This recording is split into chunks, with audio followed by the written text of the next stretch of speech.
Hi, I'm Final Euphoria, and this is just a little bit of speculation as to characters that might be appearing in the next Smash Brothers game. Now, as we all know, the Wii U's just launched in America and it's around the corner for everywhere else in the world. Personally, I get it in a few days' time in Australia. I'm looking forward to it. I've already got it on pre-order. But it's only a matter of time before people start speculating about characters that may or may not appear in the next Smash Brothers game, which we all know will be released on both the Wii U and the 3DS. So I'm not going to be saying characters like Mario, Link, Donkey Kong. We all know they're going to be in it. There's no point talking about them. Obviously, they've been in it from the start. They're Nintendo's main draw characters. There'd be no sense for Nintendo to pull them, so I'm not even going to mention that they will be in it because it should be obvious to everyone by now. However, I am going to be talking about characters that some people may not have really thought too much of them being in the game, but I'm not going to go way out there with things that just aren't ever going to happen. Personally, I'd love to see Boblou from Euphoria the Saga be put in, but I know as a fact it's never going to happen, so I won't even bother with it. Okay, and to start off the list, we'll go with Mega Man. Why not? He's been in Nintendo games for as long as we can all remember. Sakurai's commented on putting a Capcom character in, and his playstyle would lend perfectly to the game. On top of this, his removal from the Marvel Capcom series just leaves him lounging around the virtual world of video games, not really doing anything if he doesn't get this spot. Put him in. Secondly, Mickey Mouse. He's been in video games since the NES days, though not so popular back then. And most recently, he's been in Epic Mickey 2, The Power of Two. Nintendo could quite easily fit him into the roster, give him his paintbrush, throw in a few melee-style attacks, as well as give him that particular either transformation or switch-out type mechanic that they've done with Zelda Sheik, or the Pokemon Trainer being able to swap out the party that he's got, and make him interchangeable with Oswald the Lucky Rabbit. Okay, next I'm going to say Lyn, Hector, or Ephraim, all from the Fire Emblem series. It's no surprise by now that the Smash Brothers team, they like their Fire Emblem games. They put in Marth and Roy into Melee before anyone outside of Japan had even heard of the Fire Emblem series. It really got people's interest. People wanted to know what Fire Emblem was about, so they bought out Fire Emblem Rekka no Ken on the Game Boy Advance, just released as Fire Emblem outside of Japan, which had Lyn, Eliwood, and Hector as the main characters. Lyn basically being the prologue type character. She's got the real easy mode that you just play through. It introduces you to the mechanics of the game, that kind of basic thing. But I really think either put in Hector, as he's got his axe as his main weapon. It's a bit of a difference. So far, every Fire Emblem character they've put in has been a sword user. So I think Hector using his axe could be a bit of a different playstyle. Ephraim from the next Fire Emblem, not the same game. He was a lord who used his lance as a weapon.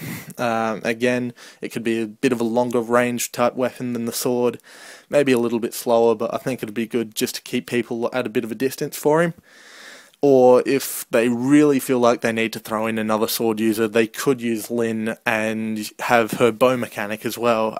Lyn was able to use a bow once she transcended her class. So I reckon that would be a nice little addition to that. Okay, next I'm going to say either Isaac or his son Matthew from the Golden Sun series. They were both swordsmen and axe users. In Super Smash Bros. Brawl, Isaac did appear as a support trophy. You picked him up, he appeared, he used move synergy and basically conjured this giant hand which pushed everyone off the stage. It seemed fairly cheap at the time, especially if you used it well, but at the same time I think put him in as a playable character, show people that he is more than just a guy with a giant hand. Like I said, he's a swordsman. He could use axes. He could use earth magic. I'm just imagining now someone being a fair way above you. You use spire and a giant rock falls down on their head, sent a spike type attack. Or if they're on the ground, you can use earthquake to sort of do a bit of damage and maybe bury him into the ground like Donkey Kong's headbutt type attack does. Or even just call out Ragnarok as his final smash, or Odyssey, depending on whether they include sort of some way to include the Djinn in it. That could also be another thing that they could throw in, and have giant swords that just appear out of nowhere and crush your enemies. I think it'd be good fun. Next up, I'm going to say Chrono from the Chrono Trigger series. Think of any great RPG, and I'll tell you that Chrono Trigger is just as good, if not better than it. The story was epic, the characters were very likeable, they had some unexpected and sometimes sad twists, which a lot of games unfortunately don't seem to have anymore. And the combo system that they introduced in the battle sequences was revolutionary. It did something that other games haven't done before. Chrono, as a brawl character, he'd be able to just slash his way through everything and anything that he can't reach, send thunderbolts and shit towards it. It would be fun.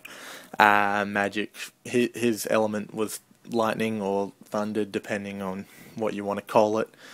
Basically, he was able to electrocute shit. As his final smash type thing, if they decide to include that again, besides the obvious Luminaire, which was basically his final magic spell that you got in the game, which was this giant electrical explosion type attack, they could also include his combo attacks. So you could have Marley jump in and use ice on his sword and just do shit like that, or you could have Luca jump in, set his sword on fire and slash through a whole bunch of shit. There'd be so many options, and they could have those cameo appearances from other Chrono Trigger characters, and it would just be a nice little addition. Next up, little bit out of left field, but I'm going to say it anyway, Goku. Yes, that Goku, the Super Saiyan from the anime. Everyone's going to be saying, what are you talking about? He's not a video game character, he's an anime guy, he's a manga, he's a cartoon character basically. He doesn't belong in any Smash Brothers type situation. But there's a few things that people might either overlook or just not immediately think about. And that is that he has had a lot of games released on the Nintendo series. He's had the Legacy of Goku series released on the Game Boy Advance, Super Sonic Warriors, which was Game Boy Advance and Nintendo DS, Dragon Ball Origins on the DS. There's been a few Budokai games re-released on the Wii console, or I believe the original Budokai was actually released on the GameCube as well. And on top of that, there's those games that people don't actually think about, such as Super Gokuden, were games released on the Super Nintendo. So he's been in there for quite a while. And on top of that, you look at the fact that Namco Bandai are actually working on the new Smash Brothers game, and it starts looking more and more likely that Goku might actually get a chance to kick Mario's ass.